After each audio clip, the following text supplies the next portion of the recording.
The moment blood hit the cabin floor, I remembered my father's last words. Con oi. When they try to erase you, make sure the whole world sees it happen. He didn't tell me it would cost a fractured rib and 3.1 million witnesses. Seattle's rain hammered the floor-to-ceiling windows of my Laurelhurst home at 4:37 a.m. I stood in the walk-in closet staring at two versions of myself hanging side by side.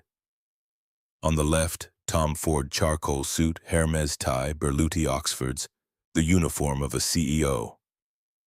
On the right, Loro Piana cashmere hoodie in navy blue, $1,100 that looked like 30, paired with Brunello Cucinelli joggers in heather gray that could pass for Target clearance rack. New Balance 990 V6 sneakers, white with navy trim, 3 years old and perfectly broken in. My father's voice echoed in the empty closet, not a memory. A recording I'd saved on my phone, recorded 11 months ago when the lung cancer had stolen most of his breath, but none of his conviction. Dominic, listen to me.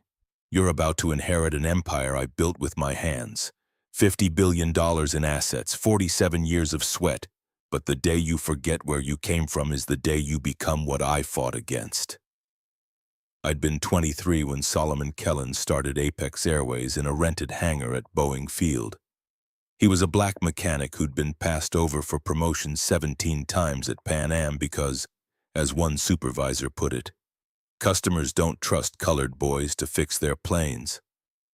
So he fixed them anyway, after hours under the table until he'd saved $60,000 and bought a single DC-9 from a bankruptcy auction. Now Apex owned 214 aircraft, flew to 93 cities, employed 41,000 people, and I was the only person on Earth who knew that our CEO preferred to fly in hoodies. I reached for the casual outfit. The Zurich deal was too important to risk the optics of arriving wrinkled and jet-lagged in a suit. Novatech's board had given us a deadline. Sign the $215 million acquisition agreement by 8 a.m. Central European Time tomorrow or the deal collapsed. Their competitor, Stratus Aeronautics, was circling with a counteroffer. I needed to be sharp, alert, comfortable. And if I was honest with myself, the part of myself that still heard my father's Creole-accented English cutting through corporate doublespeak, I needed to remember what it felt like to be invisible. Power has a smell.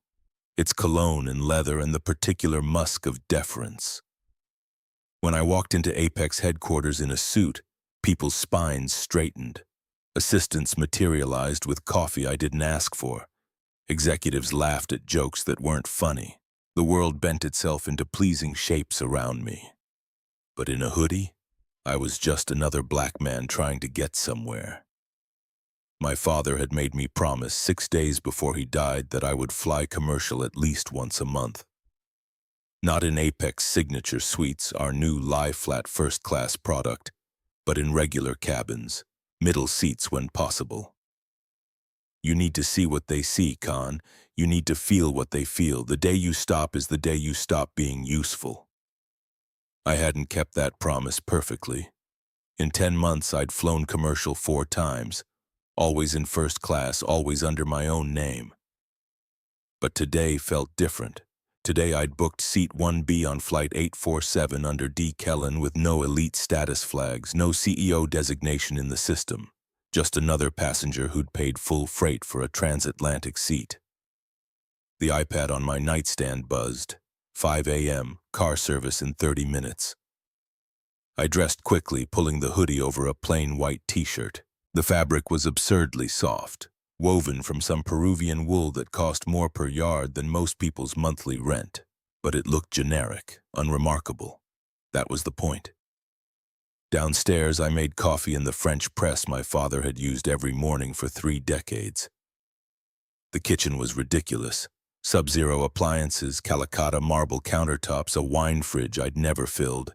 But this corner, with the old press and the chipped mug that said, "World's okayest dad," a gift from my daughter before the divorce, this corner was real. I opened my laptop to check the Novatech files one last time. Their CEO, Werner Albrecht was old-school Swiss, punctual, precise, allergic to ambiguity. The contract had been negotiated down to the semicolons. All that remained was signatures and a handshake. But Tristan Vaughn, SVP of Acquisitions at Stratos, had been making noise. I'd heard through back channels that he was in Zurich this week too. Coincidence seemed unlikely. Stratos had been trying to break into the European tech sector for years. Novatech's portfolio of aviation AI patents was exactly what they needed.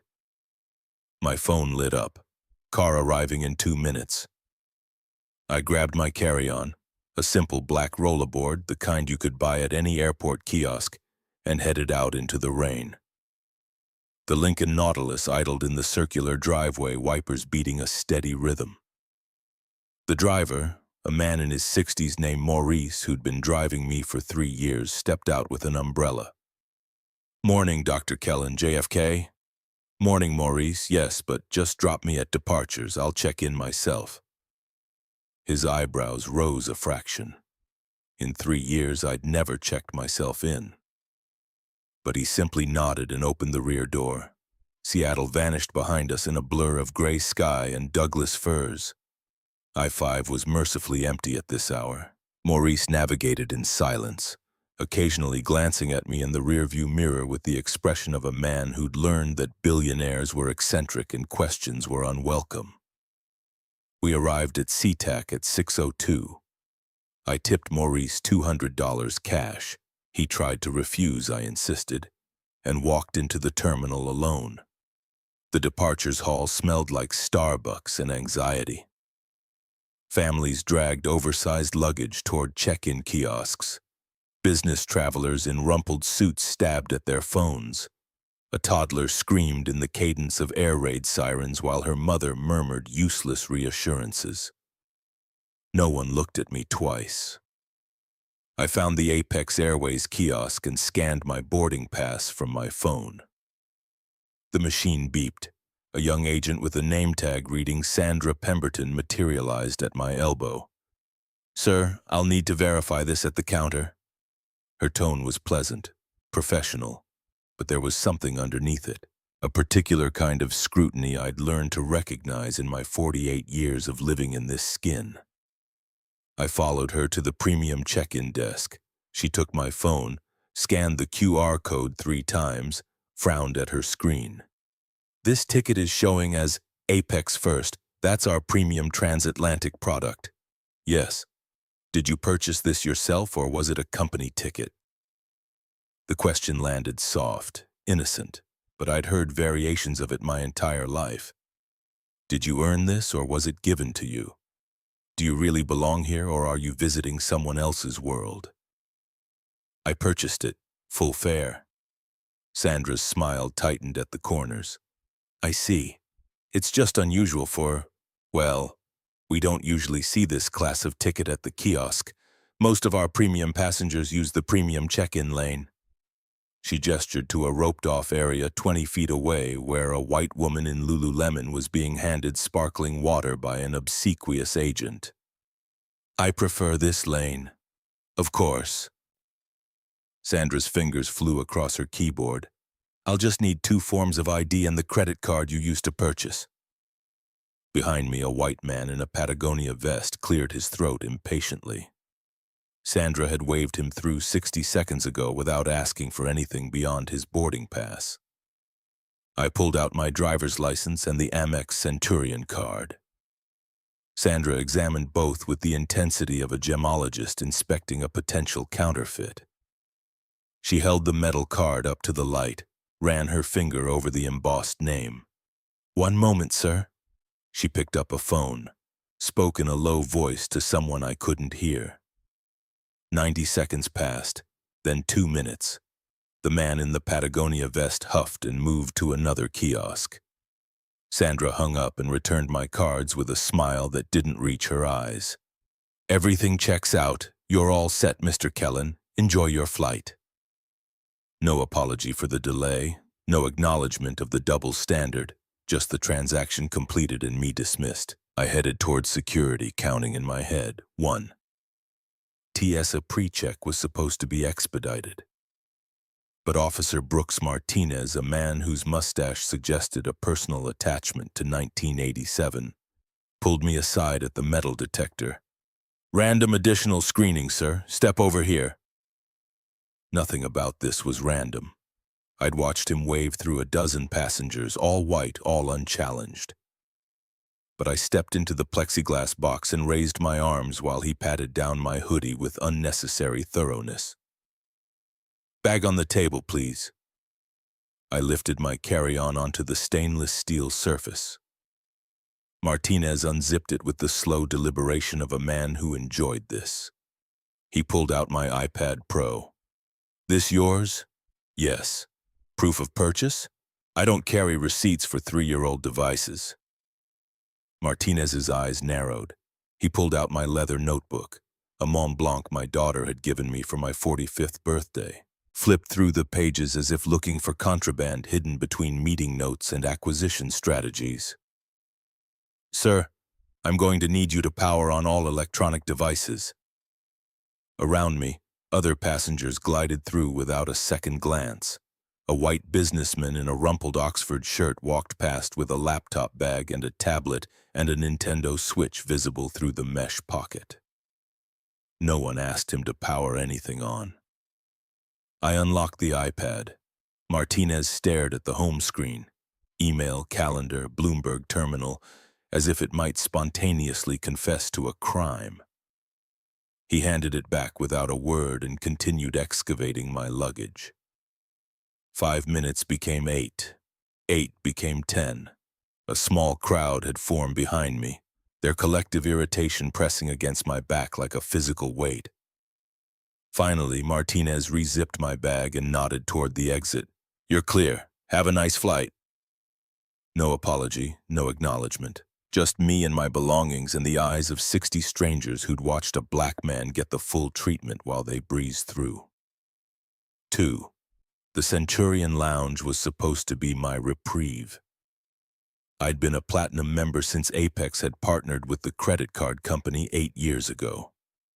My status was so high I could bring 3 guests and access any lounge globally without question. But when I approached the reception desk, the young man behind it, name tag reading Bryce Hollis, looked at me the way a bouncer looks at a fake ID. "Sir, this lounge is for platinum members only." I pulled up the app on my phone, showed him the digital card with my name and the unmistakable platinum designation. Bryce squinted at the screen. Let me verify this." He picked up a phone, dialed a number, spoke in hushed tones while I stood at the threshold like a supplicant awaiting judgment. Other passengers flowed past me into the lounge, a woman in a Tory Burch dress, a man in a Brooks Brothers suit, a teenager in ripped jeans and a Supreme hoodie who looked maybe 17. None of them were stopped. Bryce hung up. "Okay, you're verified. Go ahead." No apology, no thank you for your patience. Just a curt nod and me granted entry to a space I'd been entitled to all along. I found a seat in the corner away from the crowd, ordered a coffee from a passing attendant who seemed surprised that I knew what a cortado was. The leather chair was comfortable. The coffee was excellent, but my jaw ached from clenching. 3. Across the lounge I spotted a familiar face. Tristan Vaughn, SVP of Acquisitions at Stratos Aeronautics, sat in a high-backed chair near the window, laptop open, phone pressed to his ear. He was 42, white, the kind of handsome that came from good genetics and better dermatologists. His suit was Tom Ford, his watch was Patek Philippe. His entire presentation screamed Master of the Universe. We'd met twice at industry conferences. Both times he'd spoken to me with the condescension of a man who assumed anyone black in aviation was either a pilot or a diversity hire. Tristan glanced up, saw me, and his gaze slid past without recognition. I was wearing a hoodie, therefore I was invisible. He stood, grabbed his leather briefcase, and walked within 3 feet of me on his way out. Close enough that I heard him on the phone. I don't care what Kellen's offering, we'll beat it. I'll close Werner in person. My stomach tightened. Tristan was going to Zurich, going to Novatech, going to try to steal my deal. I checked my watch, 7:40. Boarding started in 20 minutes. The gate area for Flight 847 was a study in controlled chaos. Families jockeyed for space near the podium. Elite status passengers clustered in the priority boarding lane. Everyone else formed a shapeless mass of humanity waiting for their zone to be called. I stood off to the side watching. A gate agent announced pre-boarding for passengers with disabilities and families with small children. Then Group 1, Apex Elite Diamond and Apex First passengers. I joined the line.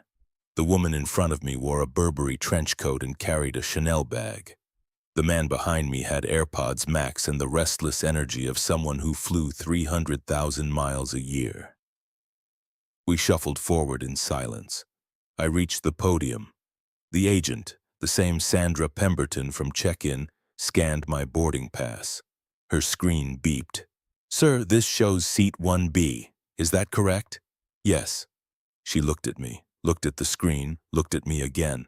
"First class is to the left when you board." "I know. It's just, we want to make sure passengers are in the correct cabin." Behind me, the man with the AirPods sighed audibly. Sandra waved me through with visible reluctance. I walked down the jet bridge, feeling the familiar thrum of anticipation. Flying never got old. Even after 1,000 flights, the moment before stepping onto an aircraft still carried a hint of magic. The forward door was open. A flight attendant in an Apex uniform stood at the entrance, smiling the professional smile of someone who'd perfected the expression through repetition. "Welcome aboard." I stepped into first class. The cabin was stunning. We'd redesigned it 6 months ago.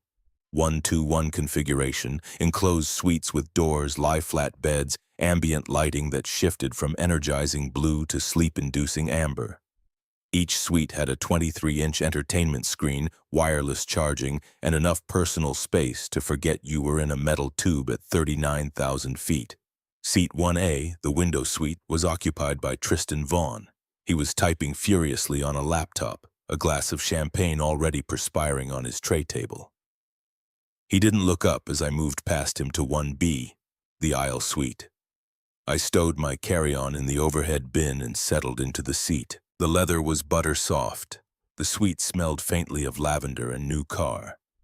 I pressed the button to close the privacy door and felt a small measure of tension drain from my shoulders. Then I heard her voice. "Good afternoon, sir. May I see your boarding pass?" I looked up. The flight attendant standing at my suite was in her early 50s, white, with silver blonde hair pulled into an immaculate bun. Her name tag read, Lenore Hastings, Senior Purser. She was smiling, but the smile had a particular quality I recognized, polite suspicion. I pulled up my boarding pass on my phone and handed it to her. Lenore examined it, turned the phone slightly to catch the light as if checking for evidence of forgery. Her eyes flicked from the screen to my face and back again. "This is showing seat 1B, first class." "Yes."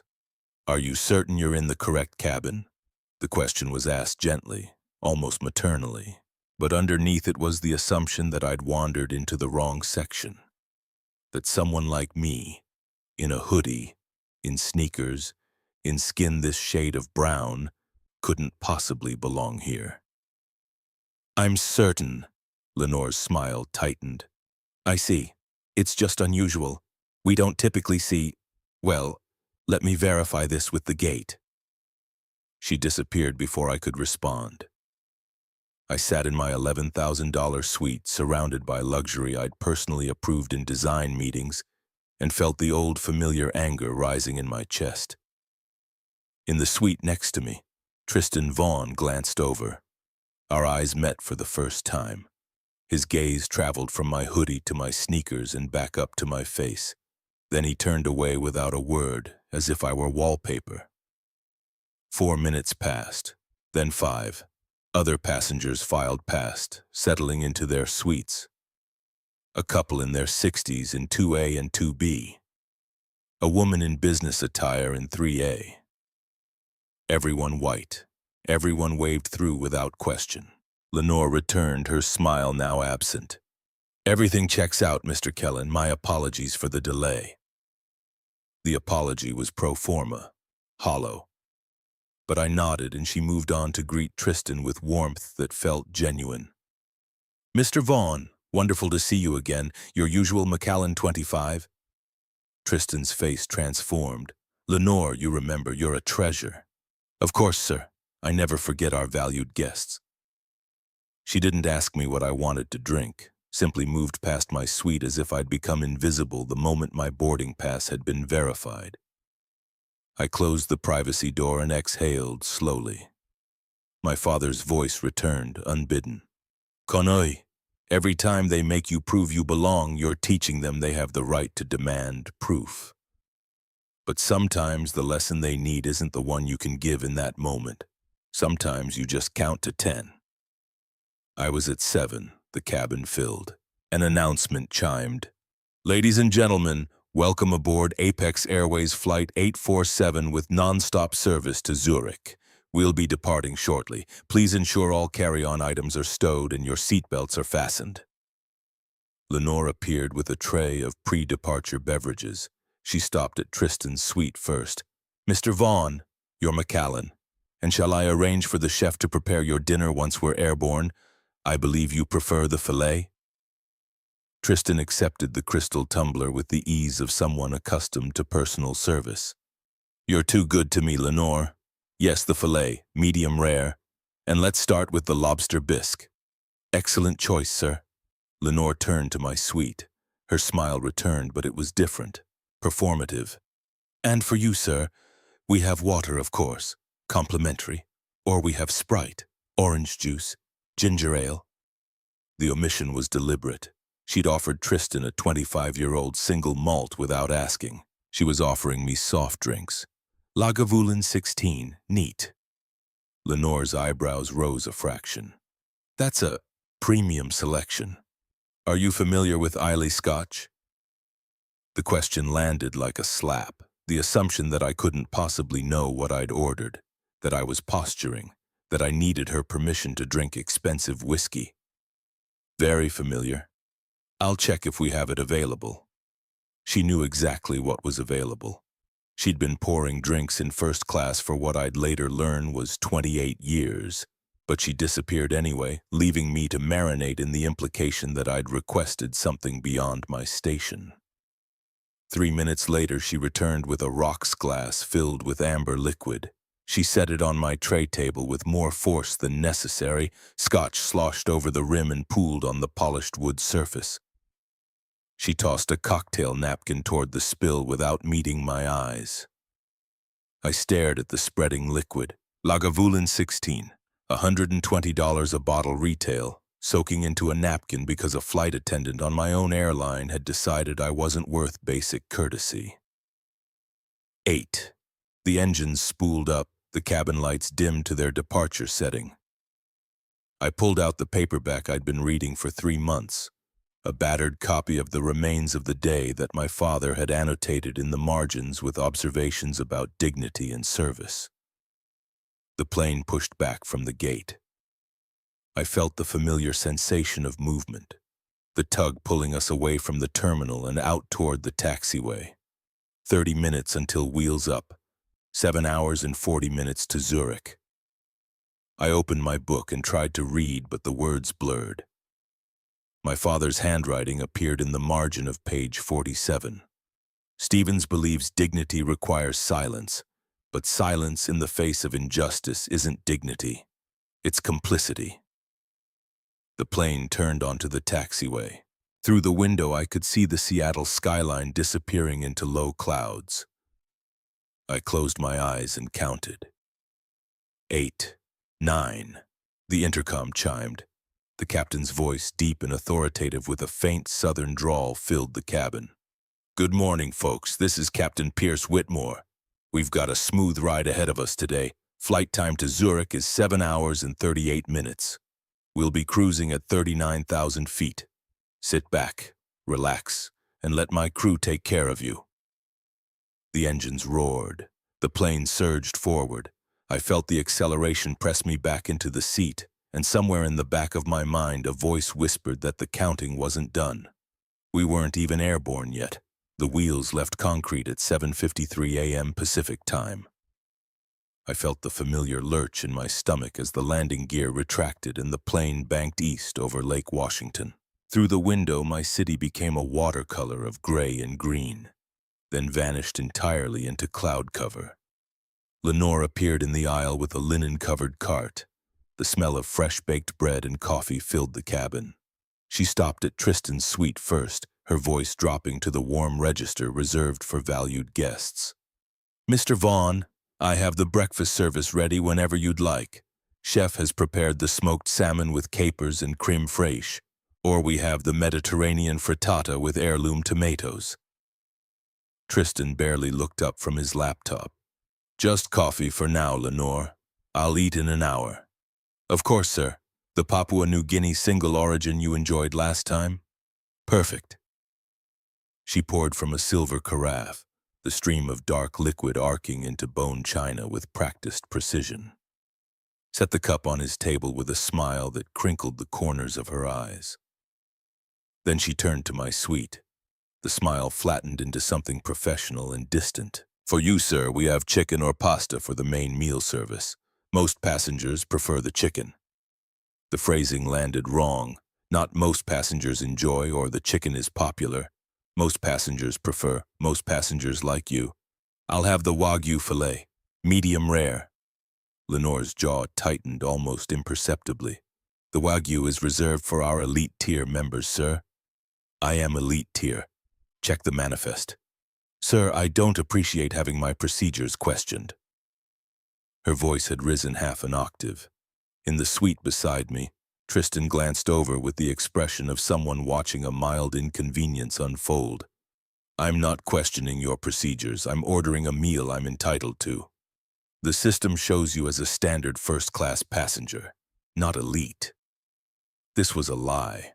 I knew it was a lie because I'd personally reviewed the passenger manifest integration protocols when we'd upgraded our reservation system 18 months ago. Elite status flagged automatically, but arguing would prove nothing except that I was, in her eyes, difficult. "Then I'll have the chicken." Lenore's expression shifted to something resembling satisfaction. She moved down the aisle without offering coffee. I pulled out my phone, toggled airplane mode off long enough to fire off a text to Priya Malhotra, our general counsel.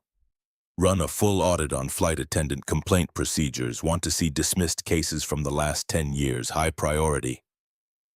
The message sent just as we climbed through 10,000 feet and connectivity dropped. I switched the phone back to airplane mode and tucked it away. 9. The seatbelt sign chimed off.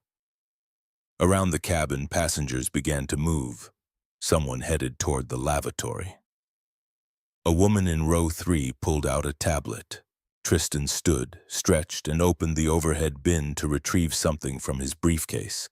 I pulled out my battered paperback and tried to focus on the words, but Lenore's voice kept cutting through my concentration, bright and solicitous as she attended to every passenger except me. "Mrs. Chen, how is your daughter doing at Dartmouth?" "Mr. Phillips, I have that Japanese whiskey you mentioned last month." "Ms. Rodriguez, the blanket warmer is in the cabinet if you'd like to rest." 20 minutes into the flight, I needed the lavatory. I stood, stepped into the aisle, and immediately Tristan called out from his suite. "Excuse me, Lenore?"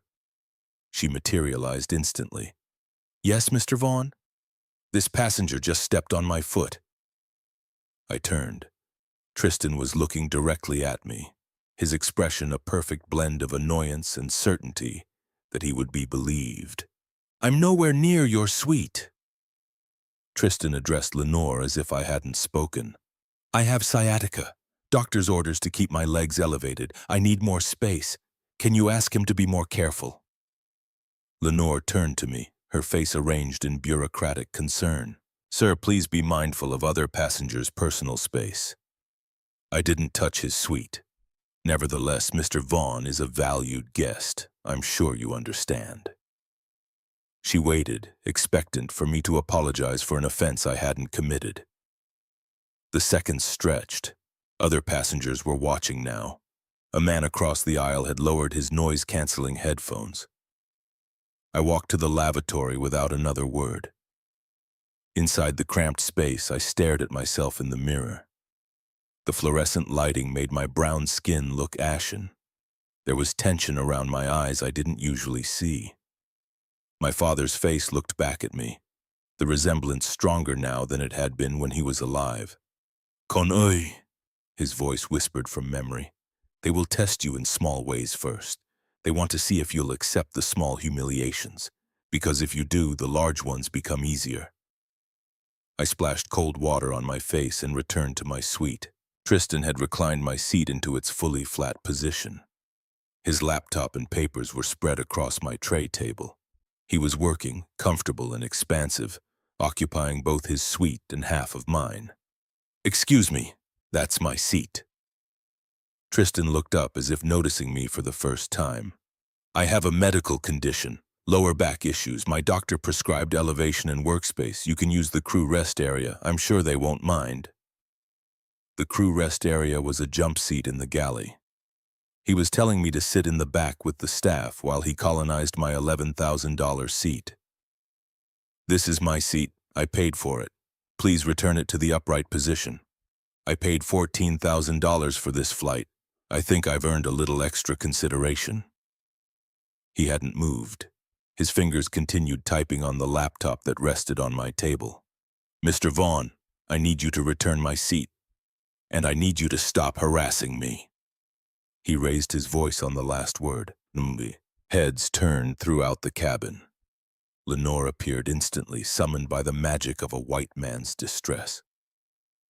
"Mr. Vaughn, is everything all right? This man is harassing me.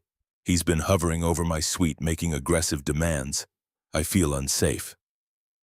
The word unsafe did its work.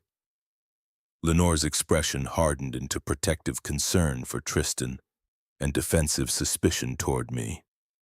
"Sir," she addressed me with the clipped tone of final warnings, "I need you to return to your seat and stop bothering Mr. Vaughn."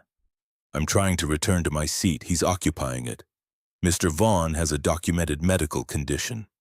I have a documented reservation for seat 1B. Sir, you need to lower your voice." I hadn't raised my voice. The accusation was designed to paint me as aggressive, to justify whatever came next. I could feel the moment calcifying into narrative. Angry black man threatens white passenger. "I am calm. I'm asking for the seat I paid for. You're being disruptive. If you don't comply, I will have to call the captain." "Then call the captain." Lenore's eyes flashed. She turned on her heel and marched toward the cockpit. Tristan resumed typing, a small smile playing at the corners of his mouth. I stood in the aisle of my own aircraft, surrounded by luxury I had approved, watched by passengers I was responsible for transporting safely, and felt the crushing weight of invisibility. The cockpit door opened. Captain Pierce Whitmore emerged, tall and silver-haired, with the kind of weathered handsomeness that inspired confidence in nervous flyers. He was 58 years old. I knew this because I'd personally reviewed his file when we'd promoted him to captain 6 years ago. Exemplary safety record, 35 years of experience, zero tolerance for disruption. He approached with the measured gait of authority, his 4-stripe epaulets catching the cabin light. "Sir, I'm Captain Whitmore. What seems to be the problem?" Before I could respond, Lenore spoke. "Captain, this passenger has been aggressive toward Mr. Vaughn, threatening behavior. Mr. Vaughn feels unsafe." Whitmore's gaze shifted to Tristan, who had adopted an expression of weary resignation.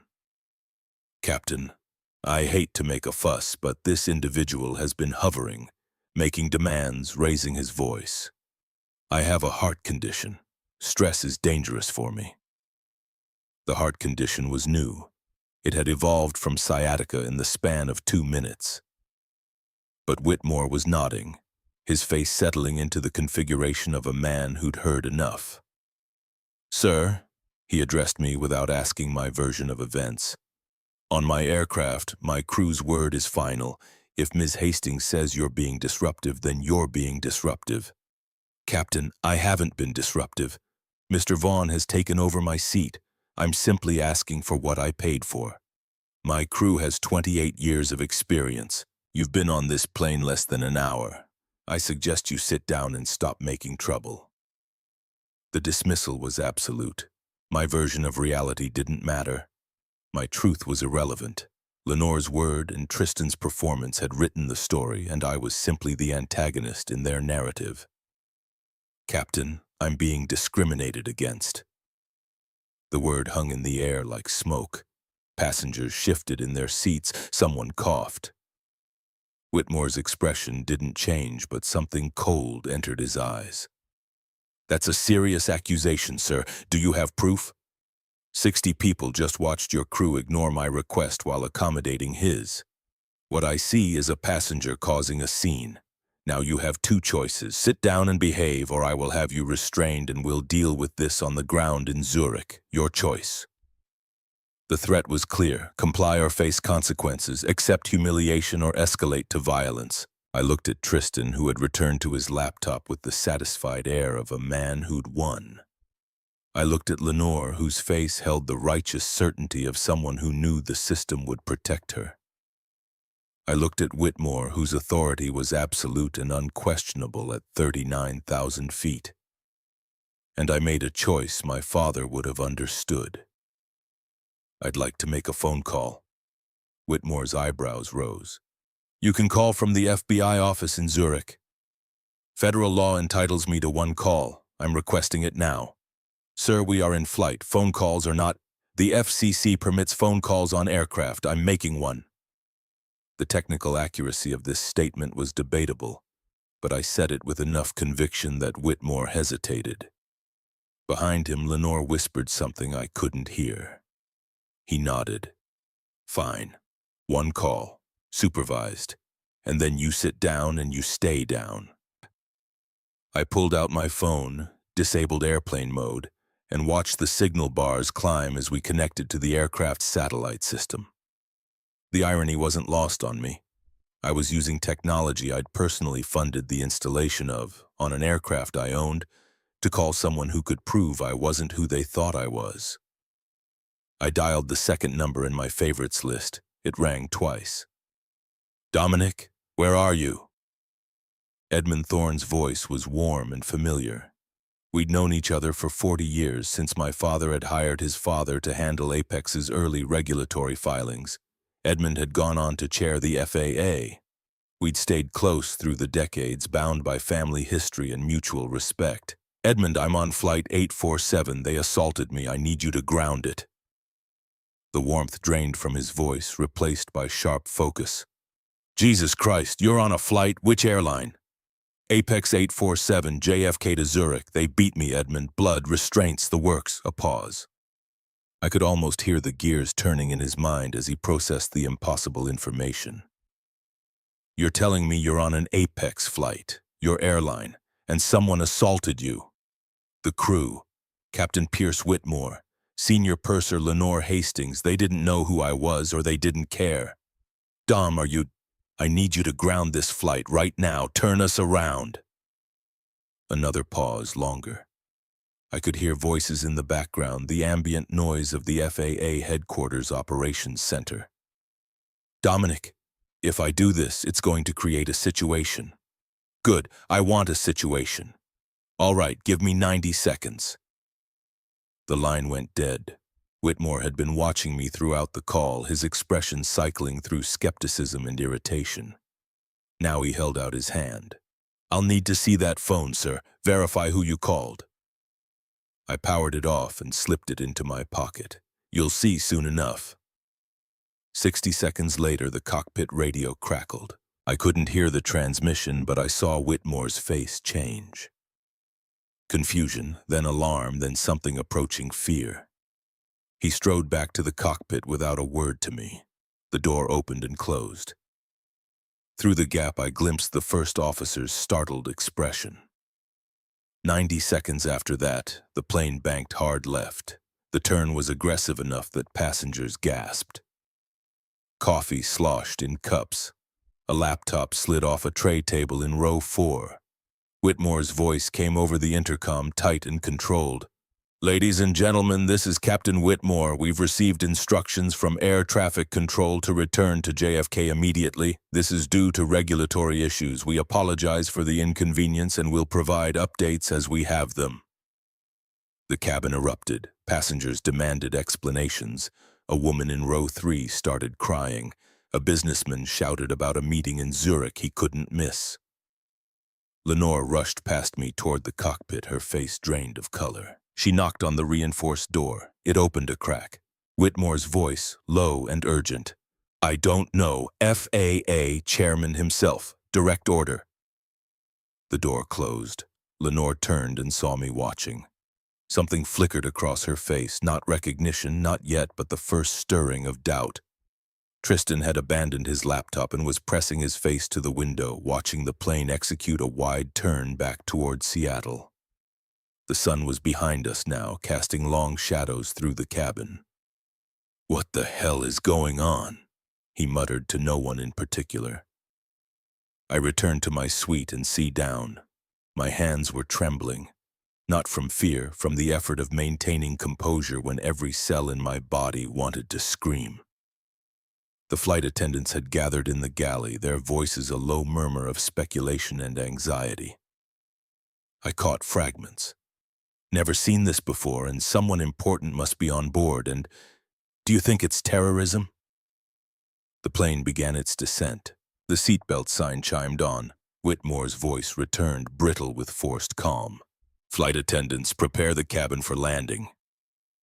We dropped through 20,000 feet, 15,000. The Seattle skyline emerged from the clouds, familiar and strange. We'd been in the air less than 40 minutes.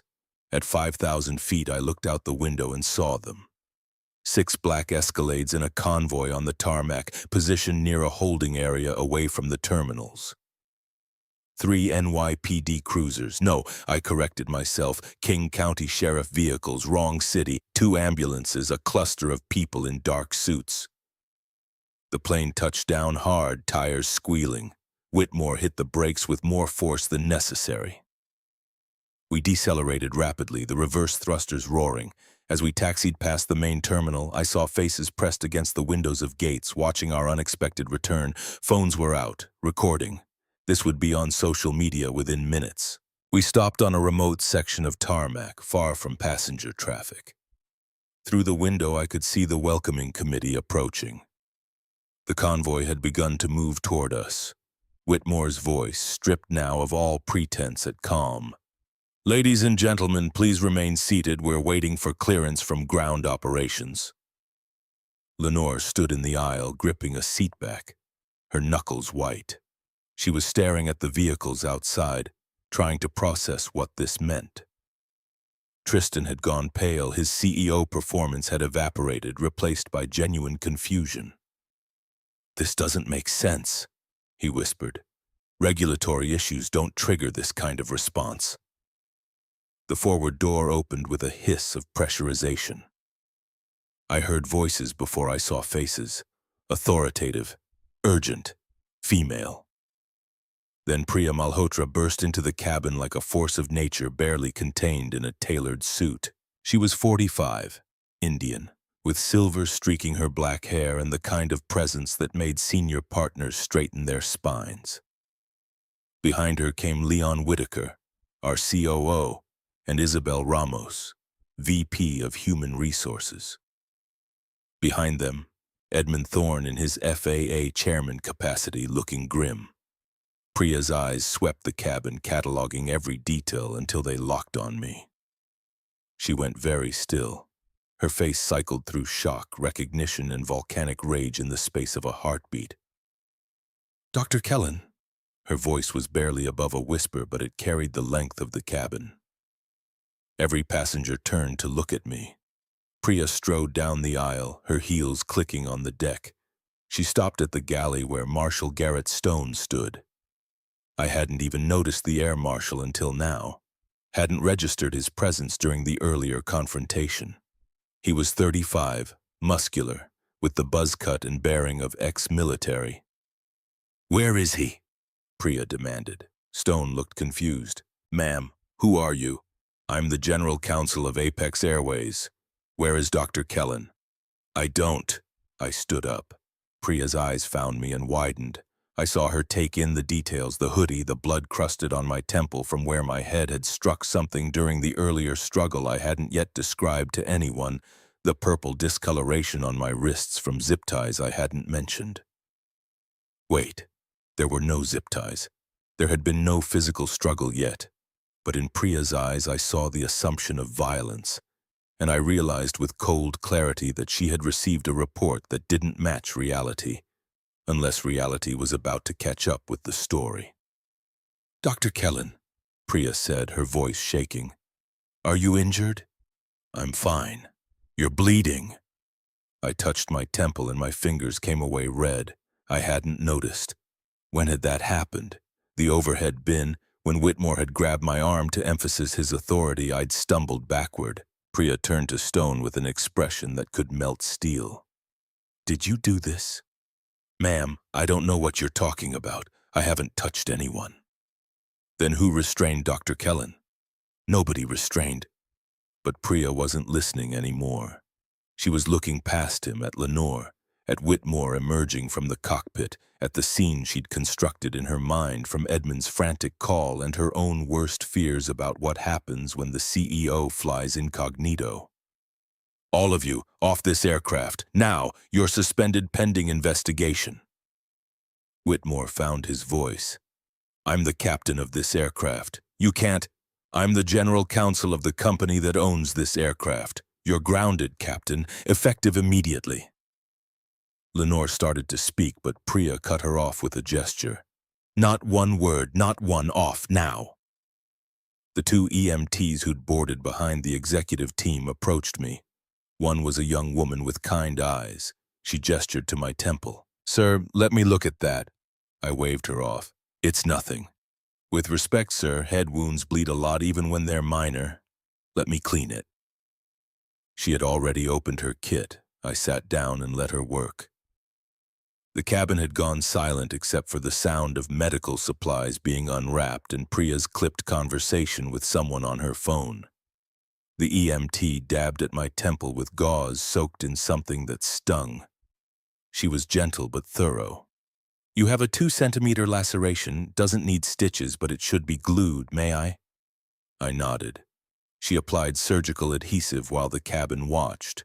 I could feel their eyes on me, the passengers processing this reversal. The man in the hoodie was someone important. Important enough to turn a plane around. Important enough to summon what looked like half of Seattle's emergency services. Lenore stood frozen near row 3, her face the color of old paper. Whitmore was speaking in low, urgent tones to someone on his phone. Tristan had pressed himself into his suite as if trying to disappear into the leather. The EMT finished her work and pressed a butterfly bandage over the glued wound. "All set. You should see your doctor when you get where you're going. Any dizziness, nausea, blurred vision?" "No." "All right. But if any of those symptoms develop, get medical attention immediately." She packed up her kit and joined her partner near the door. Priya ended her call and approached me. Up close, I could see the fury in her eyes, barely contained. "Dominic, tell me what happened. Everything." I glanced at the cabin full of passengers, all listening. "Not here." "Then come with me. Leon's brought the car." I stood, retrieved my carry-on from the overhead bin. Every movement felt weighted with significance now. The man in the hoodie collecting his bag. The man whose phone call had reversed physics and brought a 787 back to Earth. I walked down the aisle. Passengers shrank back as I passed, as if I'd transformed from invisible to radioactive. Near row 5, I passed a woman I hadn't noticed before. She was black, early 30s, holding an iPhone that was clearly recording. Our eyes met. She gave the smallest nod.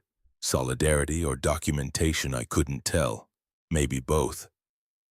I reached the forward door and paused, turned back to face the cabin. 60 pairs of eyes watched me, waiting. The words came without planning. My name is Dr. Dominic Kellen. My father Solomon founded Apex Airways 47 years ago. He died 10 months ago and I inherited his company. I am your CEO. I pointed at Lenore. You asked if I belonged here. I don't just belong, I own here. Then at Whitmore. You said on my aircraft. Correction, Captain, on my aircraft. Finally at Tristan. And you, sir, claim to know powerful people who would validate your importance. Edmund Thorne is my father's oldest friend. He works for aviation safety, not for you. The silence was absolute. I walked off the plane into the gray Seattle morning, leaving behind a cabin full of people who would never see a hoodie the same way again. Outside, the media had arrived. I could see news vans in the distance, telephoto lenses tracking our movements. The story was already writing itself. Priya fell into step beside me as we walked toward the escalades. Jesus Christ, Dom. When Edmund called and said you'd been assaulted, I thought, I know what you thought. But you weren't. I mean, the cut is real, but not yet. I stopped walking, looked at her. But I would have been, if I'd pushed harder, if I'd refused to back down. Stone was ready, they all were. I could see it in their eyes. Priya's jaw tightened. We're going to burn them down, all of them. I don't care if Whitmore's been with us for 35 years. I don't care if... I want an audit. Every passenger complaint against Lenore Hastings for the past decade. Every incident report involving Whitmore. Every case that was dismissed without investigation. Already ordered it. Isabel's pulling files now. We reached the lead escalade. Leon stood by the open door, his face grave. Boss, glad you're okay. I clasped his shoulder. Thanks for coming. Priya said you were bleeding and the crew had turned on you. We thought... He didn't finish the sentence. I climbed into the back seat. The leather was cool and smooth. The door closed and the world muffled. Through the tinted windows, I could see Lenore and Whitmore and Stone being escorted to separate vehicles by people I recognized as our internal security team. Priya slid in beside me. I've scheduled an emergency board meeting for tomorrow morning. The PR team is drafting a statement, and I've already called the King County Prosecutor's Office. Charges? Assault, civil rights violations, false imprisonment if we can make it stick. Though since they technically didn't restrain you, they would have. That's enough. My phone buzzed, a text from Edmund. You okay? Media's already calling it the CEO who couldn't fly his own airline. I typed back, let them call it that. It's true. Another text, this one from a number I didn't recognize. Dr. Kellen, this is Aaliyah Monroe. I was in seat 5C. I recorded everything. The video is already at 400,000 views. Do you want me to take it down? I stared at the message. 400,000 people had already seen some version of what happened. By tonight, it would be millions. The story would metastasize across social media, each retelling adding or subtracting details until the truth was buried under layers of narrative. I typed, no, leave it up. The world needs to see this. Priya was reading over my shoulder. Smart. Control the narrative by not controlling it. Show the receipts. The Escalade began to move, pulling away from the aircraft. I looked back through the rear window. Flight 847 sat alone on the tarmac, doors still open, passengers still aboard. They'd need to deplane them eventually, arrange alternative transportation to Zurich, compensate them for the delay, and investigate what had almost happened to me. What would have happened if I'd pushed just a little harder? If I'd refused Whitmore's order to sit down? If I'd made them act on their threats instead of making a phone call that revealed who I was? The answer sat in my chest like a stone. They would have restrained me, Stone would have cuffed me, too tight, cutting circulation. They would have dragged me to the galley, zip-tied me to a jump seat, and if I'd struggled, if I'd shown even the slightest resistance born of pain or fear or the basic human instinct to protect oneself, they would have called it aggression. The video would have shown a black man in a hoodie being subdued. The narrative would have written itself: disruptive passenger, threat to safety, justified use of force, and no one would have known that the man bleeding on the galley floor owned the sky he was flying through. My phone lit up again, this time a call. I didn't recognize the number but answered anyway. "Dr. Kellen, this is Mateo Vargas. I'm a federal judge, Ninth Circuit. I was on flight 847 in 2021 and had an incident with Ms. Hastings that I complained about. Your office dismissed my complaint. I'd like to testify about what I experienced." I closed my eyes.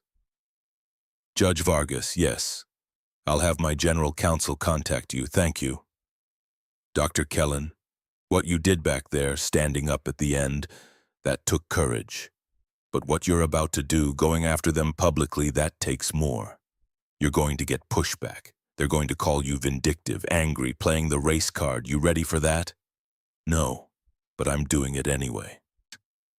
He made a sound that might have been approval or recognition. "Good, because if you don't, the next person who looks like us and sits in first class might not own the company, and they'll need someone to have fought this fight first." The call ended. Priya was watching me, her expression unreadable. "How many?" I asked. "How many what? How many complaints like Judge Vargas's did we dismiss? How many people did Lenore humiliate who didn't have the power to fight back?" She looked out the window. "Isabel's preliminary count is 15 in the past decade, but that's just the ones who formally complained. How many didn't bother because they assumed nothing would change?" 15 people. 15 versions of what almost happened to me. 15 opportunities to stop this that we'd ignored because it was easier to side with the crew, to protect the system, to maintain the status quo.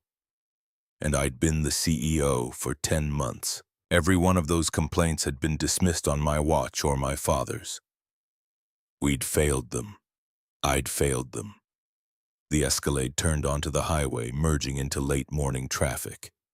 Seattle slid past the windows, oblivious to the small apocalypse unfolding in a black SUV heading downtown. "Where are we going?" I asked. "Headquarters. I figured you'd want to be there when the files come in." I nodded. My head was beginning to throb where the EMT had glued the wound. The adrenaline was fading, leaving behind exhaustion and a bone-deep anger I didn't trust myself to express. Priya's phone rang. She answered, listened, her face darkening. "When? How bad? Jesus, okay, stall them. I'll be there in 10. She ended the call and looked at me. "The media's outside headquarters. 20 reporters and counting. They want a statement." "What did you tell PR to say?" "That we're investigating an incident involving discrimination on Flight 847 and have suspended the crew pending review. But they're not going to wait for the official statement. They're going to manufacture the story whether we cooperate or not." I thought about Aaliyah's video, already metastasizing across the internet. The narrative was forming in real time, shaped by hashtags and hot takes and the thousand small ways that social media turned complex truth into digestible outrage. "Set up a press conference, 2 p.m. today. I'll do it myself." Priya's eyes widened. "Dom, are you sure? We can have the VP of Communications handle—" "No, this happened to me. I'll tell it. The lawyers are going to advise against—" "I don't care what the lawyers advise. I'm the CEO and I was assaulted by my own employees. If I hide behind PR statements, the story becomes about corporate spin. If I show my face and tell the truth, the story becomes about accountability." She studied me for a long moment, then nodded. "All right, but I'm prepping you first, and we're running every word past legal." The Escalade pulled into the underground parking garage of Apex headquarters, a gleaming tower of glass and steel in downtown Seattle that I'd commissioned 6 years ago. We took the private elevator to the 45th floor, the executive suite. The doors opened onto controlled chaos, Assistants rushed past with folders. Someone was shouting into a phone about flight rebookings. Through the glass walls of the conference room, I could see Isabel and a team of HR staff surrounded by laptops and what looked like printouts of complaint forms. Leon appeared at my elbow. "They're already here. 15 victims. Well, the ones we could reach so far. They started calling the moment the video went viral. 15 confirmed complaints. How many total do we think?" Isabel's estimate, based on pattern analysis and cross-referencing with flight manifests where Hastings was lead purser, maybe 40, maybe more. 40 people, 40 versions of humiliation and dismissal, 40 opportunities for the system to work. That it had failed. I walked into the conference room. The team looked up, their faces reflecting various states of shock and sympathy. Isabel stood and approached, her normally composed expression cracked with something that looked like guilt. "Dr. Kellen, I'm so sorry. If I'd known, if anyone had flagged the pattern. It's not your fault. The system was designed to protect the crew, to give them the benefit of the doubt. That's what it did. But 15 complaints were filed against thousands of flight attendants over 10 years. The system saw noise, not signal. It takes someone with pattern recognition to see what this was, and we didn't look." I sat down at the head of the table, suddenly aware of how exhausted I was.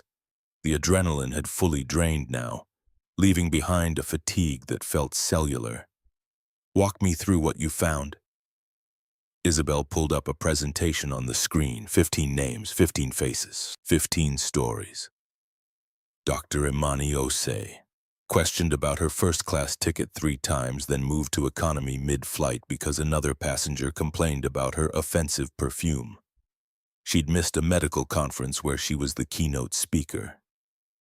Commander August Hayes, Navy officer in uniform, told his boots were unsuitable for first class and moved to economy at the request of Tristan Vaughn, the same Tristan Vaughn from Flight 847 this morning. The complaint was dismissed because Vaughn was a platinum member. Zara Bishara, 16 years old, Palestinian-American, flying alone to NYT for an admissions interview. Accused of stealing the first-class ticket, detained by police at the gate, missed the interview. Lost the scholarship. The complaint was dismissed because she had no proof of Lenore's specific wording. Each story was a hammer blow. Each one a mirror of what I'd experienced, except they'd had no phone call to make, no CEO card to play, no power to reverse the plane. By the time Isabel reached number 15, a pastor who'd been mocked for his accent and served with chopsticks despite ordering steak, I had to stand up and walk to the window. 45 floors below, Seattle went about its business. People walked to lunch. Cars navigated traffic. The world turned on its axis, indifferent to the small catastrophes playing out in glass towers. Behind me, Priya's voice. "Dominic, we need to prep for the press conference. You have 2 hours." I turned back to the room. "Cancel the press conference." Every head swiveled toward me. "Cancel it? I'm not doing a press conference. I'm doing something better." I called an all-hands company meeting for 4 p.m. Every employee, every department, headquarters staff, maintenance crews, gate agents, pilots, flight attendants. 41,000 people connected via live stream from 93 cities. The auditorium on the 3rd floor could hold 3,000 bodies. The rest would watch on screens in break rooms and crew lounges and cockpits between flights. Priya tried 3 times to talk me out of it. "Dominic, you need legal review. You need PR coaching. You need time to process what happened before you make public statements that could expose the company to liability." I was standing at the window of my office, watching the media vans multiply in the plaza below. 12 had become 20. Satellite dishes bloomed like mechanical flowers. I'm not making a statement, I'm telling the truth. The truth can be a weapon that cuts both ways. If you admit the company failed 15 people, 40. If you admit we failed 40 people, the lawsuits will bury us. Every passenger who ever felt slighted will come forward claiming discrimination. We're looking at hundreds of millions in settlements. Good, we deserve it. Leon spoke up from his position near the door. He'd been silent for the past hour, just watching me pace and think. She's right about the liability, Dom, but she's wrong about the response. If we try to minimize this, if we lawyers speak our way around what happened, we look guilty and cowardly. If you own it completely, if you make it clear that this ends now and heads will roll, we control the narrative. Priya turned on him. Control the narrative? Have you seen social media? We lost control the moment that video hit the internet. It's at 8 million views. 8 million. People are calling for a boycott. The hashtag boycott Apex is trending #2 nationwide. Let it trend, I said. Let them see what we were, and then let them see what we're going to become. Isabel entered carrying a tablet, her face drawn. We've reached 22 victims willing to testify, and I've pulled Lenore's personnel file, 28 years with the company. 64 commendations for excellent service. 7 complaints, all dismissed. The complaints were flagged as passenger misunderstandings or cultural sensitivity issues that were addressed through mandatory training. Did she complete the training? Yes. Certificate dated 3 months after each complaint, but the training was online, self-paced. Anyone could click through in 15 minutes without retaining anything. I thought about Lenore's face when she'd offered me soft drinks while pouring Tristan his scotch. The practiced dismissal, the casual cruelty perfected over decades. This wasn't ignorance that could be trained away. This was belief calcified into habit. What about Whitmore? 35 years. Impeccable safety record. But I found something interesting. Every single one of Lenore's complaints was on a flight where Whitmore was captain. He personally dismissed 6 of the 7, citing crew discretion and no evidence of wrongdoing. The pattern was clear. Lenore had operated with impunity because Whitmore had protected her, and Whitmore had protected her because the system was designed to defer to crew judgment, to trust authority, to assume that passengers, especially passengers who didn't fit the first-class mold, were the problem. Stone? I asked. He's trickier, only been with us 18 months, former Marine, exemplary record with the Air Marshal Service. But here's the thing. He was assigned to Flight 847 specifically. It wasn't random. What do you mean? Isabel pulled up a document on her tablet. Air marshals are assigned based on threat assessment algorithms. Flight 847 had no flags, no reason to warrant a marshal, but Stone's assignment came through with a special code, priority protection for a high-value passenger. Tristan Vaughn. Exactly. Vaughn requested enhanced security, said he'd received threats related to the Stratus Novatech deal. So Stone was there to protect him, which means when Vaughn claimed you were making him feel unsafe, Stone was primed to see me as the threat. The machinery of discrimination was more intricate than I'd realized. It wasn't just prejudice. It was systems and policies and protection details all aligning to paint me as the danger and Tristan as the victim. My phone buzzed. A text from an unknown number. Dr. Kellen, this is Aaliyah Monroe again. My video is at 12 million views. News outlets are asking for interviews. What should I tell them? I called her. She picked up on the first ring. Dr. Kellen, I wasn't sure you'd call back. Ms. Monroe, I want to thank you for recording what happened, for not looking away. It was instinct. I'm a tech worker. I document everything, but when I saw what they were doing to you, when I heard the way they spoke to you, I knew this was bigger than just bad service. The video you posted, did you edit it at all? No, it's raw footage, start to finish, from when Lenore first questioned your boarding pass until you walked off the plane. 12 minutes and 43 seconds. Will you testify about what you witnessed? A pause. I heard voices in the background, someone asking if she wanted coffee. Dr. Kellen, I'm a black woman in tech. I know what it costs to speak up. I've seen people get branded as troublemakers for less. But I'll testify, because if you, a billionaire CEO, can get treated like that, what chance do the rest of us have? Her words hit like a physical blow. She was right. If I, with all my power and resources, had almost been restrained and removed from my own aircraft, what happened to people who had no leverage, who had no phone call to make, who would simply be erased from the cabin and the conversation? Thank you, Ms. Monroe. My general counsel will be in touch to coordinate your testimony. One more thing, Dr. Kellen. The video, people are debating whether it's real. Some think it's staged. They can't believe this would happen on a plane in 2025. They think we've moved past this. We haven't. I know, but they need to hear it from you. The call ended. I looked at the clock. 3:27 p.m. 33 minutes until the all-hands meeting. Priya approached with a folder thick with documents. Talking points, approved by legal. Stay within these boundaries and we minimize exposure. I took the folder without opening it. I appreciate the work, but I'm not using these. Dominic, Priya, I love you like family. You've been my father's lawyer and mine for 20 years. But if I stand up there and recite corporate-approved talking points, I might as well not speak at all. This moment requires truth, not strategy. She looked at me for a long moment, then sighed. Your father would have said the same thing, right before he got us sued into bankruptcy. Twice.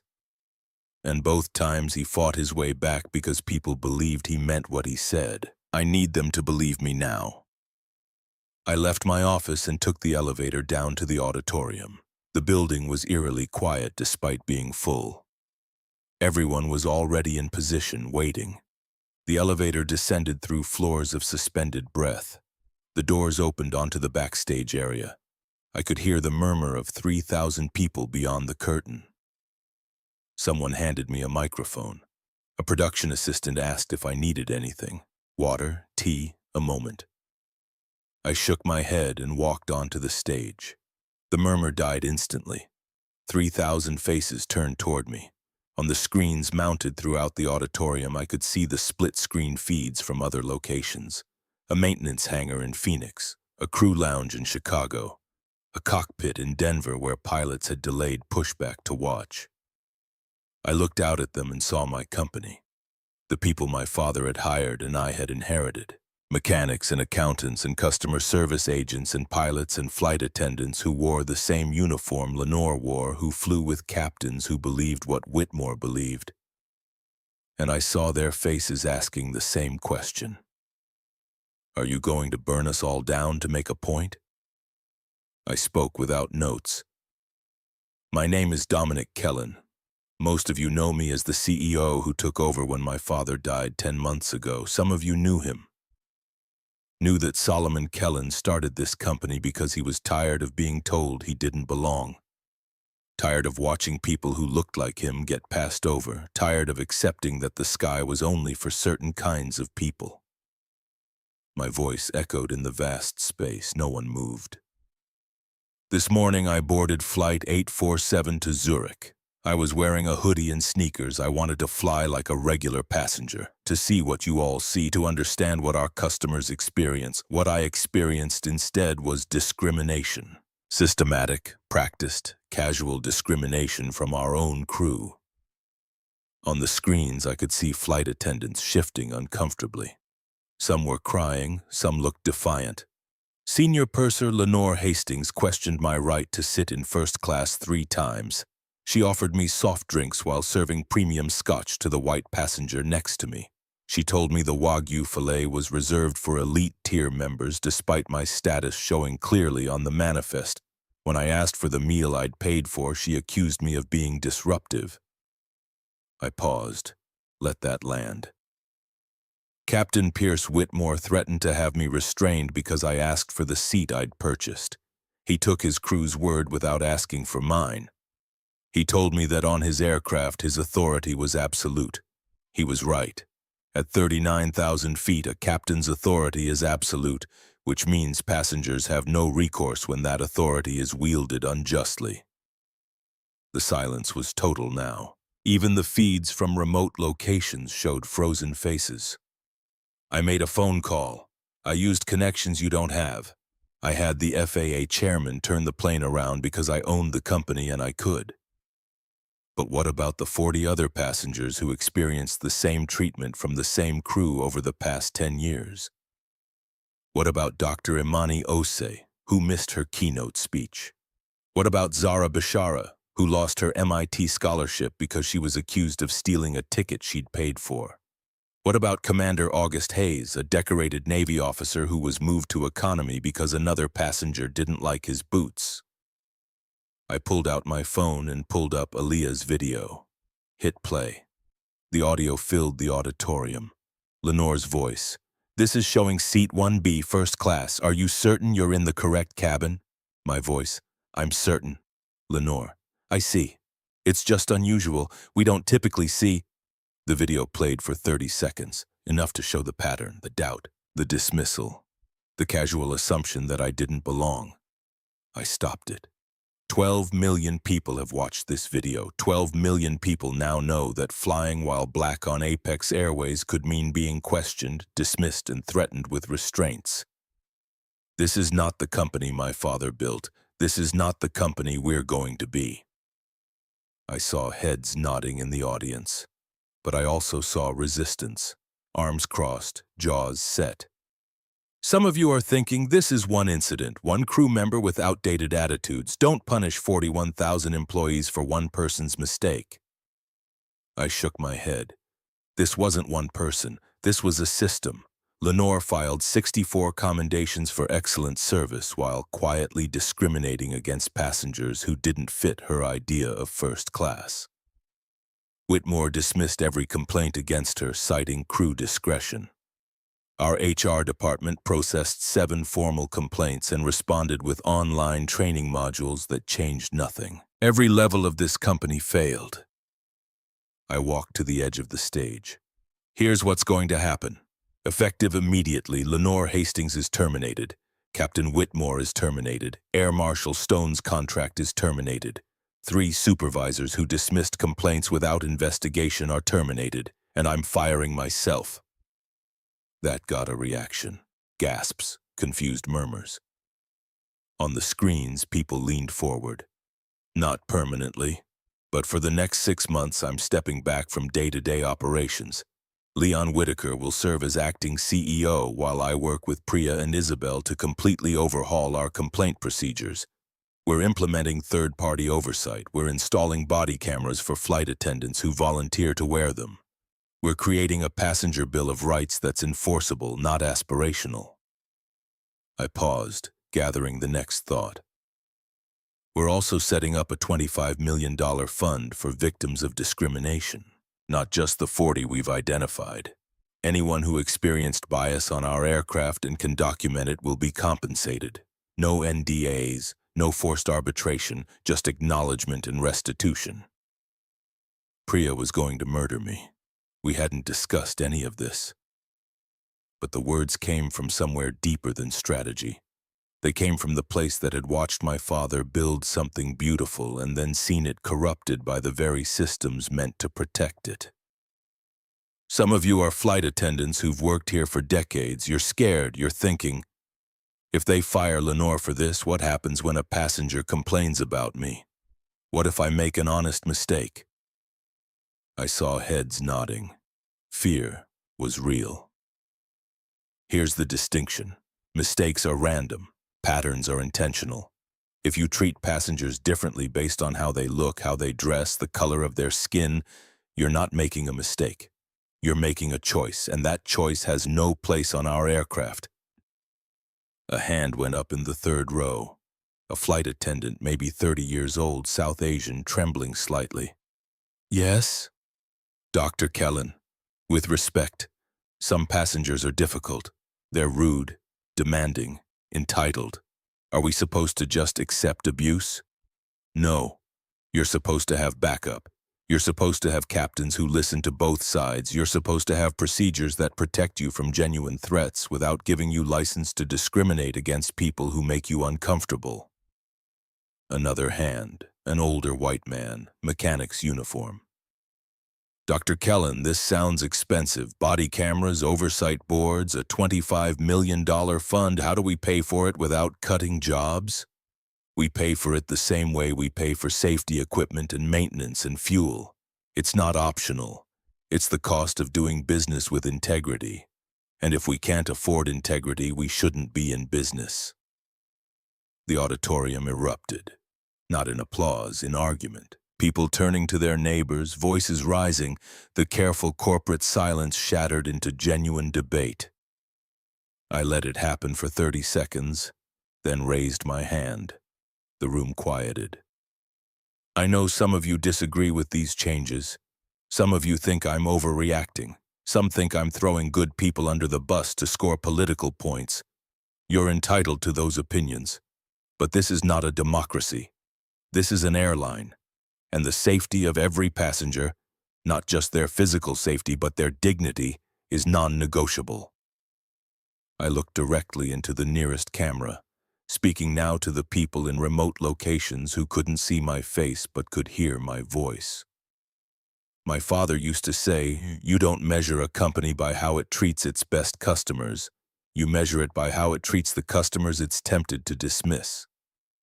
By that measure, we failed. I failed. And I'm using every resource at my disposal to make sure we never fail that test again. I set down the microphone and walked off the stage. Behind me, the auditorium exploded into noise. Questions shouted. Applause from some corners, silence from others. I didn't look back. Priya was waiting backstage, her face a storm of emotions.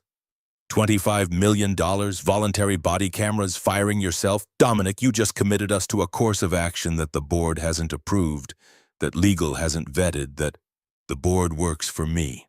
I'm the majority shareholder, and legal can vet it in real time because we're implementing it starting tomorrow. You can't? I can, and I am.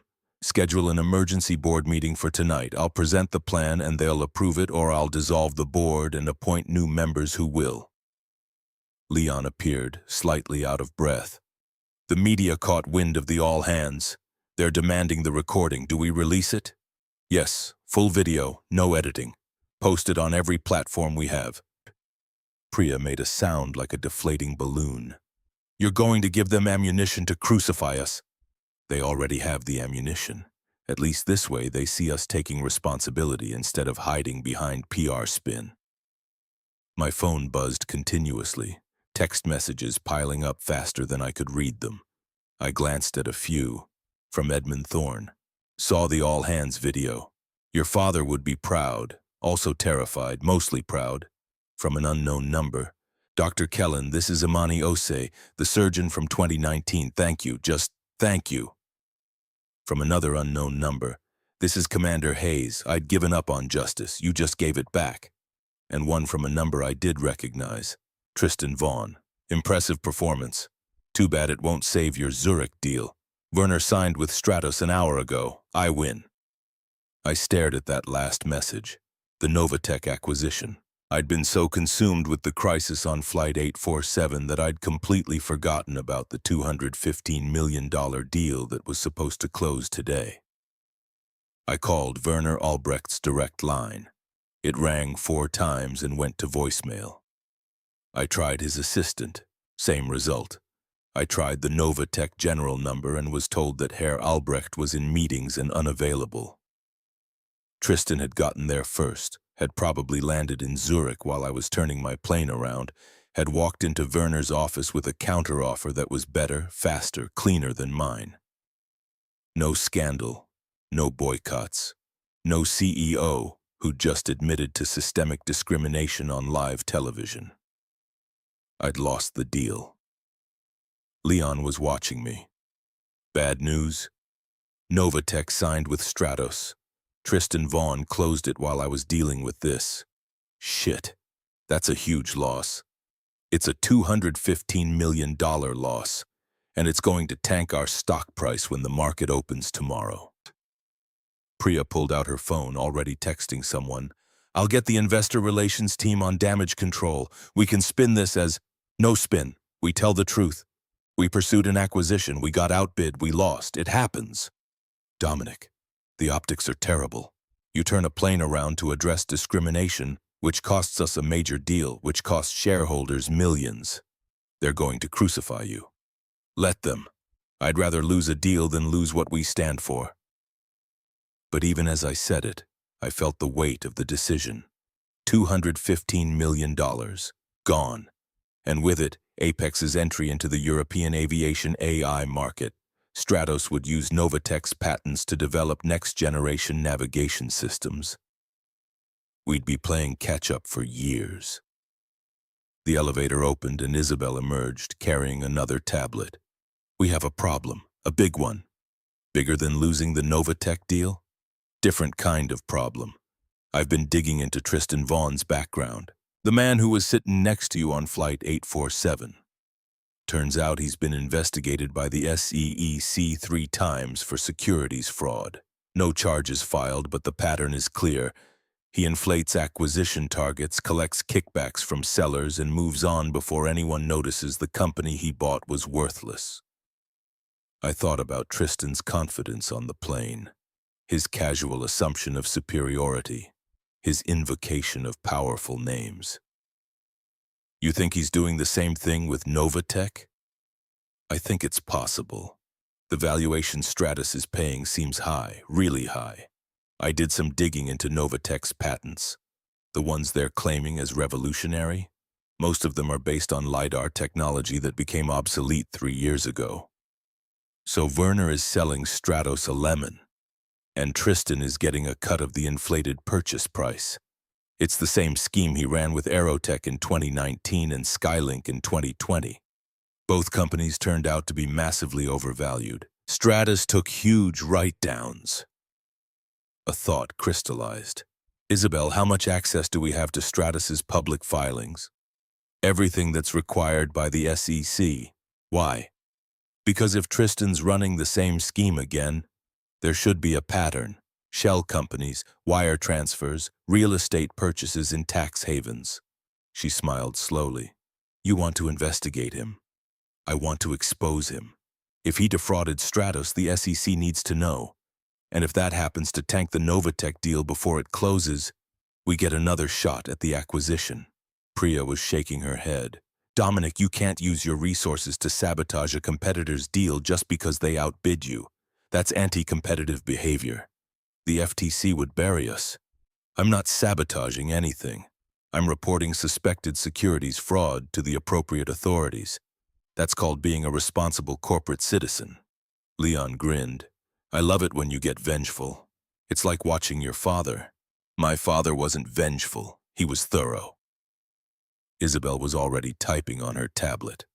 I'll pull Stratus's acquisition history and cross-reference with property records in the Cayman Islands, Switzerland, and Monaco. If Tristan's been getting kickbacks, they'll show up as real estate purchases or shell company formations. How long? Give me 6 hours, maybe less if I can rope in our forensic accounting team. Do it, but quietly. If word gets out that we're investigating Tristan, he'll cover his tracks. The elevator doors opened again. This time it was a young woman I didn't recognize, wearing a visitor badge. Dr. Kellen, I'm Yuki Tanaka from the New York Times. I know you're not doing interviews, but I'd like to talk to you about what happened on Flight 847. I'm writing a piece about discrimination in air travel, and I think your story could... Priya stepped between us. Ms. Tanaka, Dr. Kellen is not available for interviews at this time. Please contact our media relations department to schedule. I'll talk to her. Priya's head whipped toward me. No, you won't. We haven't prepared. You haven't been media trained. You're exhausted and angry, and you're going to say something that ends up as a headline we can't walk back. Good. I want a headline we can't walk back. Because if we can walk it back, it means we didn't mean it. I turned to Yuki Tanaka. Ms. Tanaka, I'll give you 30 minutes, but I want something in return. I want you to interview the victims, Dr. Osi, Commander Hayes, Zara Bishara. I want their faces and their stories in print next to mine. This isn't about me. It's about the 40 people who came before me and the thousands who'll come after if we don't fix this. Yuki pulled out a digital recorder. That's exactly the story I want to write. Can we start now? We found an empty conference room. Yuki set up her recorder and pulled out a notebook. Priya stood in the corner, arms crossed, radiating disapproval. Dr. Kellen, let's start with this morning. Walk me through what happened from the moment you arrived at the airport. I told her everything. The check-in agent who questioned my ticket, the TSA officer who searched my bag while waving white passengers through, the lounge receptionist who made me wait for verification, the flight attendant who offered me soft drinks instead of scotch, the captain who threatened restraints without asking for my side. Yuki took notes, occasionally asking for clarification. Her questions were sharp but fair. When you realized you were being discriminated against, why didn't you identify yourself immediately? Why let it escalate? Because identifying myself would have solved my problem, but not the problem. The next person in a hoodie, the next passenger who doesn't look like they belong in first class, they won't have a CEO card to flash. They need the system to work for them, not just for me. But by letting it escalate, you put yourself in danger. What if the crew had actually restrained you? Then 12 million people would have seen a black CEO dragged bleeding from his own aircraft. And maybe that's the image we need to finally admit this still happens. That we haven't moved past this. That a hoodie and brown skin can still get you treated like a threat. Yuki looked up from her notes. Some critics are already saying you staged this, that you deliberately provoked the crew to create a viral moment for publicity. Tell me this. What CEO would stage a PR disaster that cost him a $215 million acquisition, triggered a boycott that's already cost us an estimated $40 million in lost bookings, and exposed his company to hundreds of millions in discrimination lawsuits? If this was staged, I'm the worst businessman in history. She smiled slightly. Fair point. But the timing is convenient. You take over as CEO 10 months ago. You're trying to establish yourself separate from your father's legacy. A viral moment showing you standing up to discrimination is good branding. Ms. Tanaka, this morning I had blood glued to my temple by an EMT because my head hit an overhead bin. I had a crew I'm responsible for threaten me with restraints. I had to call in a favor from the FAA chairman to avoid being zip-tied to a jump seat. If that's branding, I'm doing it wrong. She nodded, making a note. The all-hands meeting. You announced a $25 million victim compensation fund, body cameras, third-party oversight, and your own temporary removal as CEO. That's a significant commitment. Can Apex afford it? We have to afford it. The question isn't can we afford to do this, it's can we afford not to.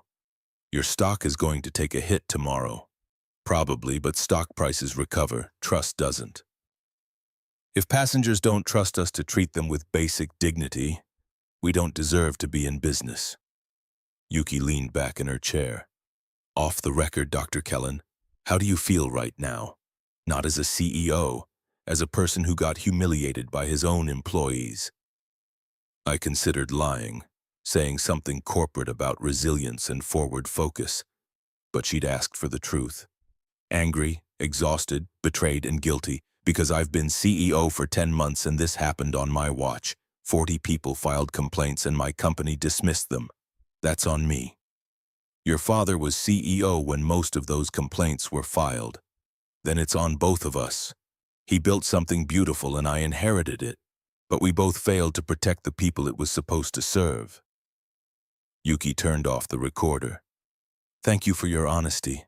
I'll have the story ready for tomorrow's paper, and I'll reach out to the victims you mentioned.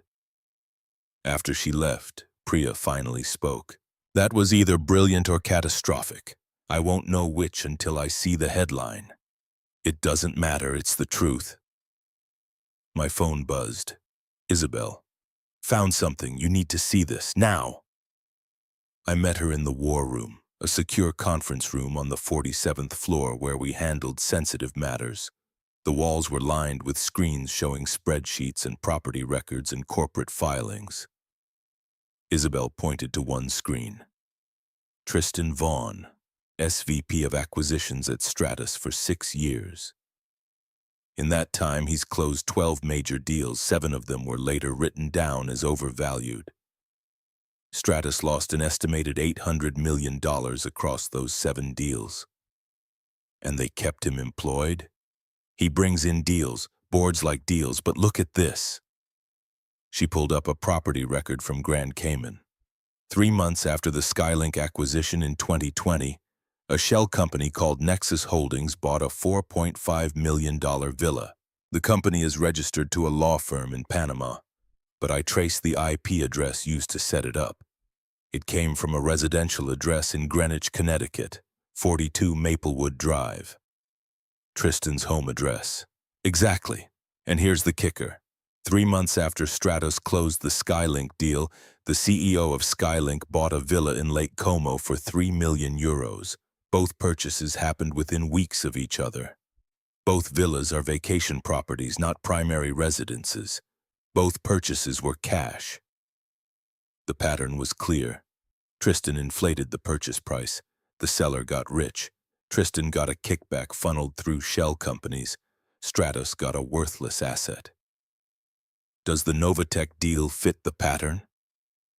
Isabel pulled up another screen. Werner Albrecht, CEO of Novatech, just put down a deposit on an 8 million franc chalet in Zermatt. The seller? A shell company registered in Liechtenstein. 3 guesses who owns it. Nexus Holdings. Bingo. Tristan's not even being creative anymore. He's using the same shell company. I stared at the evidence. It was circumstantial but compelling. Enough to trigger an SEC investigation. Enough to sink the Stratus Novatech deal before it closed. Send this to the SEC. Anonymous tip. Don't mention Apex. Just lay out the pattern and let them investigate. Already drafted. I'll send it in 10 minutes from a burner email account. Good. And Isabel, thank you for finding this, for caring enough to look. She met my eyes.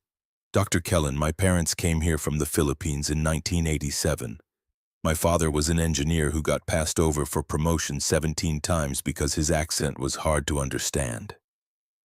He died believing he'd failed, that he wasn't good enough. What happened to you today? That was my father's life, every day. So yeah, I care enough to look. After she left, I stood alone in the war room, surrounded by screens full of evidence that would destroy Tristan Vaughn's career and possibly save mine. But it felt hollow. Because even if the SEC investigation worked, even if Stratus pulled out of the deal and I got another shot at Novatech, it didn't change what had happened on Flight 847. It didn't undo the humiliation. It didn't restore the dignity that had been stripped away by people who were supposed to serve and protect. My father's voice returned, quieter now. Konoi, power isn't measured by how high you sit. It's measured by how many people you lift up when you rise. I looked at the screens, at the evidence that could bury Tristan, at the proof that vindication was possible. And I thought about Zara Bishara, 16 years old, losing a scholarship because someone assumed she was a thief. The choice was clear. I walked out of the war room and found Priya in her office. The SEC tip goes out in 5 minutes. When it hits, Stratos is going to panic. They'll pull the Novatech deal within 48 hours. We'll get a second chance at the acquisition. Priya looked up from her laptop. That's good news. So why do you look like someone died? Because winning like this feels like losing. Tristan deserves to go down for fraud, but using that to get a business advantage feels dirty. Dominic, he stole the deal from you while you were dealing with a crisis he helped create. He sat next to you and watched you get humiliated. He doesn't deserve your guilt. I know, but my father didn't build this company by playing dirty. He built it by being better, by working harder, by proving that integrity could compete with corruption. Your father also went bankrupt twice. Maybe a little strategic ruthlessness would have saved him some heartache. I sat down across from her. Send the SEC tip, but when we get a second shot at Novatech, I want to win it clean, better terms, better integration plan, better long-term value. Not because Tristan's in jail, but because we're the better partner. Priya smiled. Your father really did raise you right, against all odds. At 8 p.m., I finally left the office. The media had thinned to 3 vans. I walked out the front entrance instead of using the garage, letting them get their footage of the embattled CEO going home.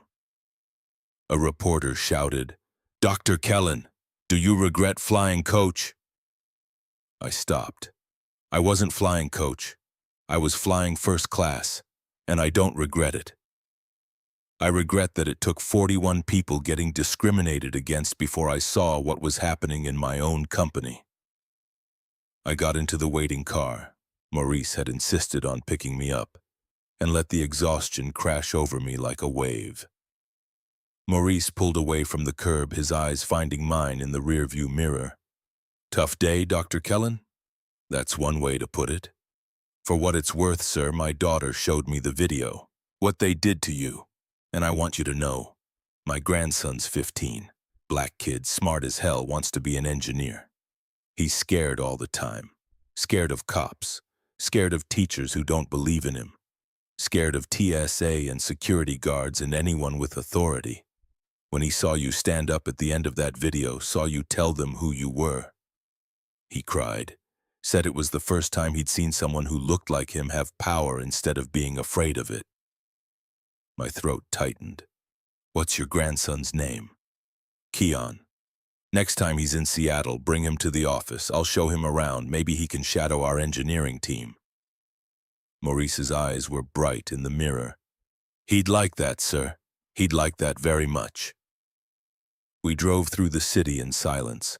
I watched Seattle pass by the window, thinking about Keon and Zara and all the kids who needed to see someone like them wielding power for good instead of being crushed by it.